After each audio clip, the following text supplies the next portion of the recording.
King of France grabbed and arrested all the French Templars in an attempt to extort their money. The Templars were carrying out charitable work around Europe, building hospitals and stuff, and their deaths caused a lot of suffering, and that's where the term Friday the 13th came from. And within a year of doing this, King Philip of France died, and so did the other people made these arrests. And now it's very interesting because on this Friday the 13th in France, it looks very much like Emmanuel Macron Rothschild and his Brigitte Macron Rothschild's father, pretending to be his wife, are no longer in power in France. The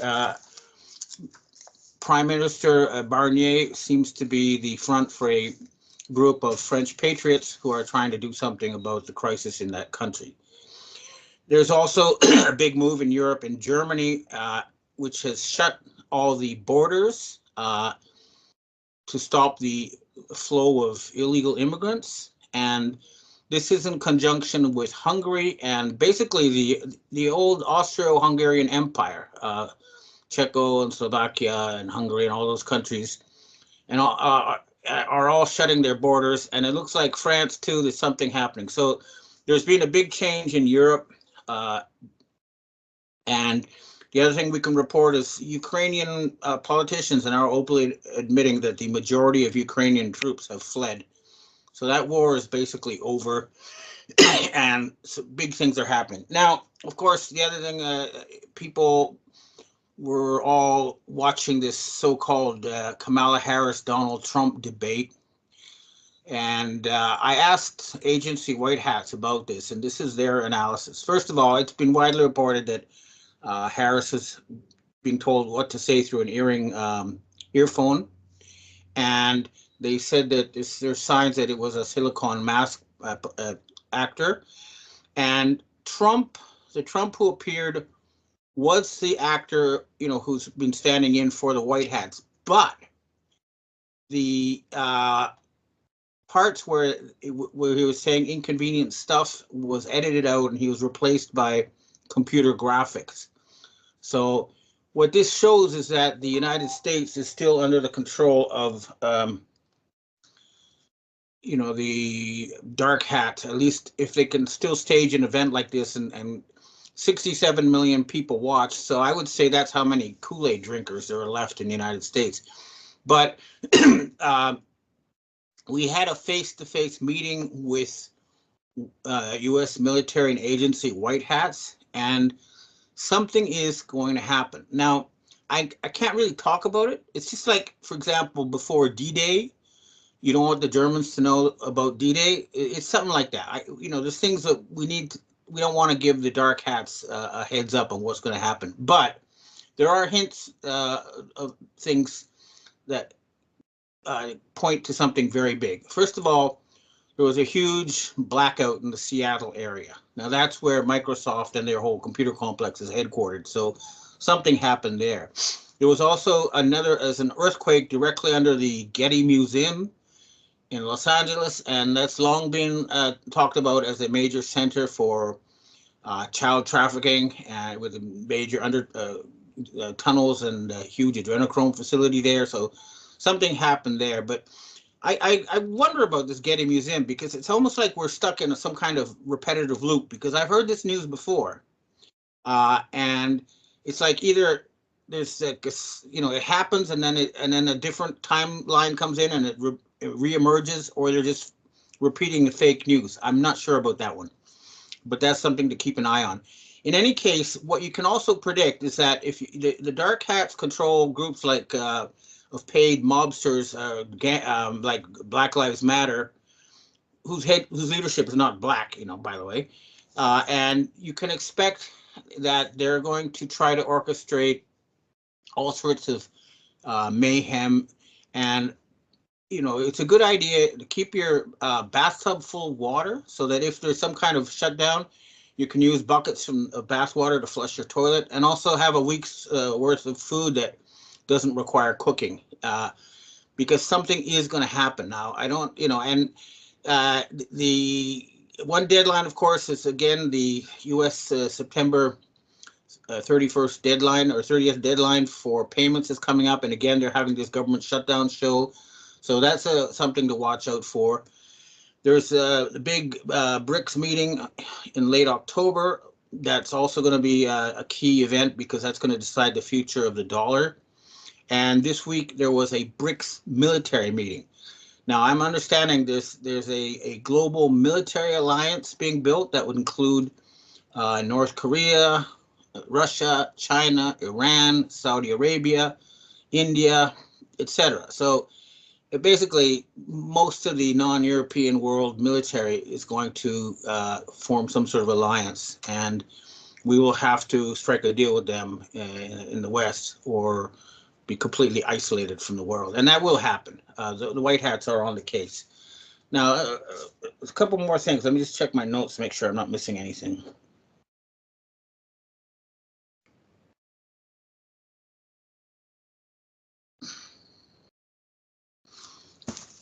Yeah, one last thing I wanted to talk about was the situation in Japan. They're going to elect or select a new prime minister this month, and right now what we're seeing in the papers is a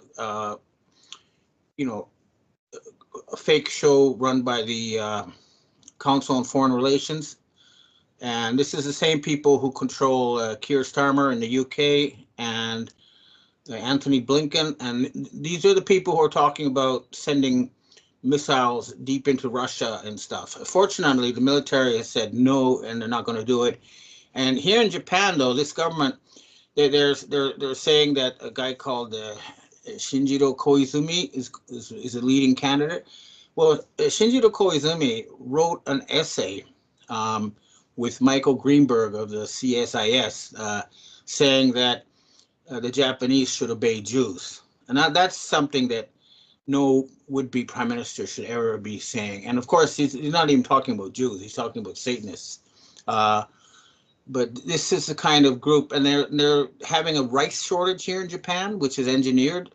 They're also still trying to push this replicon vaccine that will turn everybody vaccinated into some kind of contagion spreader, typhoid Mary. So there's something going to happen in Japan, but I guarantee you, again, we can't talk about the details, but we're not going to let this stupid show continue any longer.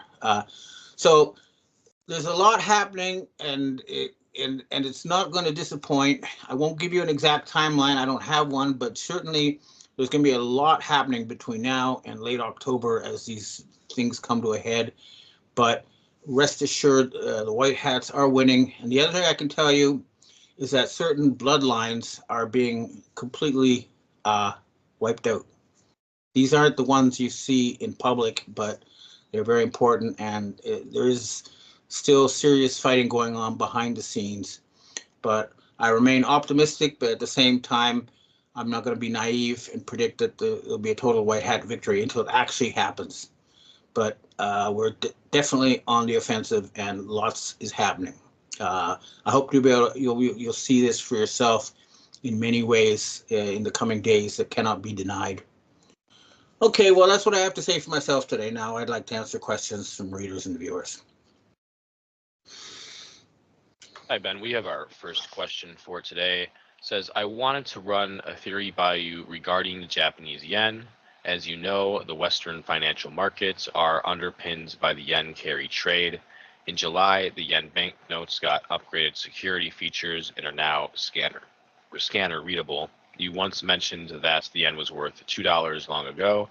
My theory is that all other G7 nations will unwind and the yen carry trade by establishing a new peg to the yen at 2 to 1. For example, $2 equals 1 yen, 2 euros equal to 1 yen, etc.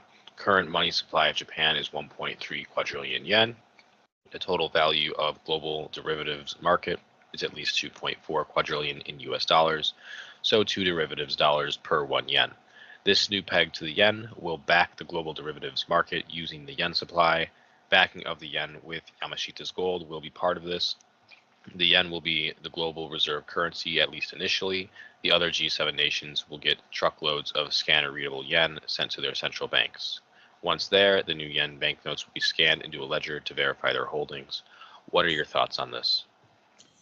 That is a possibility. What I understand, they have introduced new bills with extra security features. So this there can be no doubt. And apparently they're phasing out most of the paper dollars again for a new one with new security features, and they're going to try to get a lot of the old cash and they're basically they're gathering it up and destroying it. So this is going on now. Uh, I don't think the idea of turning the yen into a new global currency standard is going to happen, even if there is such a plan. My understanding, though, is that okay, first of all, let's make it clear: the Bank of Japan is owned by Barclays Bank and by Edmond de Rothschild Private Bank in Luxembourg, and by the Vatican Bank. It is not a Japanese institution, and this is the group that has been behind for example, the murder of 500,000 Japanese by vaccination. So we don't want them to stay in charge with this new scheme. The Bank of Japan needs to be nationalized, the same with the U.S. Federal Reserve Board, the Bank of Canada, etc. The central banks should be under the control of governments, not private Satan-worshipping individuals. And of course, they need to be backed by real assets, not just gold either. So this scheme might be happening, but remember also when the yen jumped by 10% and the Japanese stock market dropped by 12%, and then there was a huge selling of U.S. high tech companies. This was an attempt by the Rothschilds. They killed the head of Hamas, and then they staged this financial coup, and they were expecting World War III, and they were betting, it was an insider bet that they would start World War III and everything would crash, but they were wrong and they lost their shirts. At the end of the day, I think the BRICS meeting in late October is going to decide on some kind of a basket to replace the US dollar, and that's the more likely outcome. But the bottom line is nothing's been decided yet, and there's still a lot of horse trading between now and late October. Next question. Hi, Ben. You mentioned some time ago that Obama had something to do with 9/11. Can you please elaborate on what other crimes Obama has committed? Also, what actions are being taken to prevent election fraud in the upcoming election? Obama was selected a long time ago. I don't know about 9/11, but he is the son or the grandson of Adolf Hitler. So he's part of that same bloodline as Angela Merkel, Hillary Clinton, Rockefeller, that whole group that the British MI6 likes to call DVD. It's the Nazis. And Obama was responsible for a lot of crimes. I mean, letting in all these immigrants is one thing, and uh, he was involved in many murders of his former lovers to silence them, and of course, he was involved in the whole pandemic business.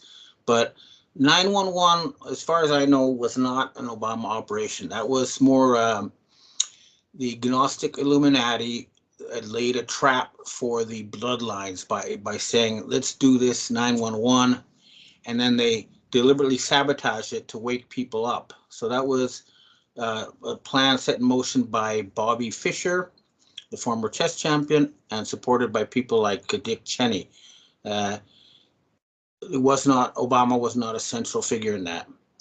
We were also contacted by Obama after Fukushima for him to say he had nothing to do with that in his group. That was the Rothschilds for sure, that operation. But there can be no doubt that Obama is a murderer who is behind the horrors of the Biden administration, and he needs to be removed, and he will be. Next question. Hi, Ben. What is your opinion on the claim of the allegedly real J.F. Kennedy Jr. and his book Stolen Identity? Reminds me of the James Francis Alexander case, who claimed he was the real Prince Harry and was exchanged when he was 10 years old, very similar to the claims of JFK Jr., found dead in a hotel room in Ireland with several bullets in him. Um,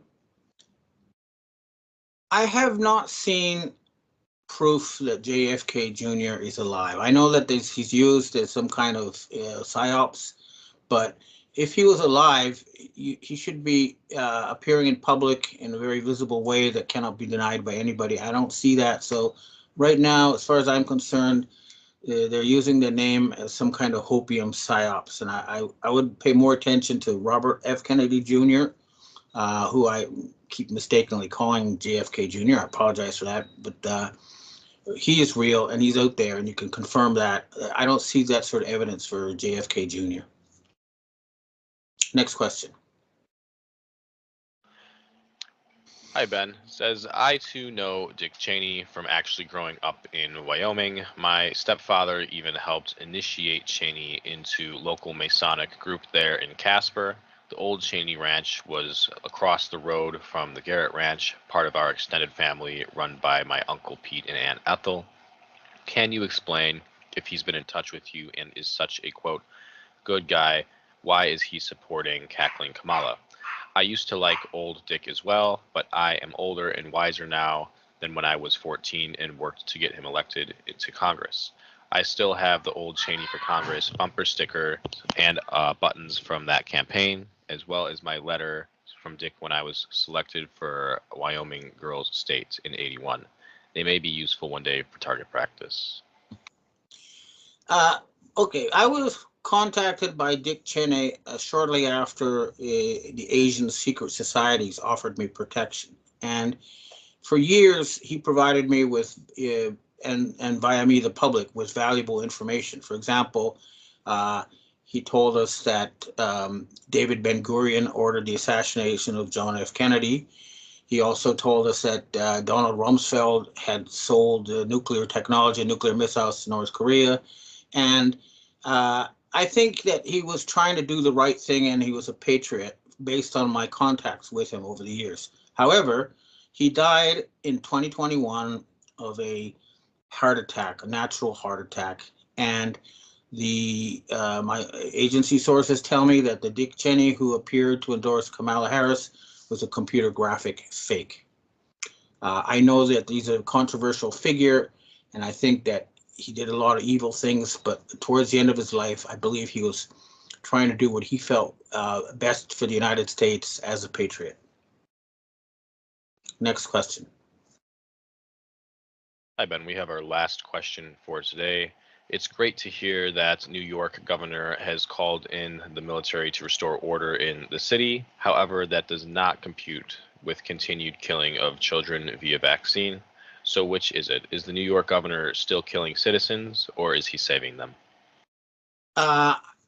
It's a war, and anybody who's trying to vaccine people is working, as far as I'm concerned, is working for the dark hats. So, for example, there's still groups that are trying to murder children in Gaza with polio vaccines, and I know that the mayor has still not been removed. So it's an ongoing war, but the fact that the military is in New York to protect people from common thugs is a sign of real white hat action. But again, it's not over until it's over, and we must not underestimate these people. They're very powerful. They control mega corporations. They're very intelligent, and they'll do anything. And they're fighting literally for their lives. So we have a big fight ahead of us. This is not a time to be naive, but I think New Yorkers can see for themselves that the troops in New York are protecting them from criminals and judge them by their actions. And they're not connected to the vaccine people. Okay, well, I hope to see you again next week, and hope there's lots of good news to report.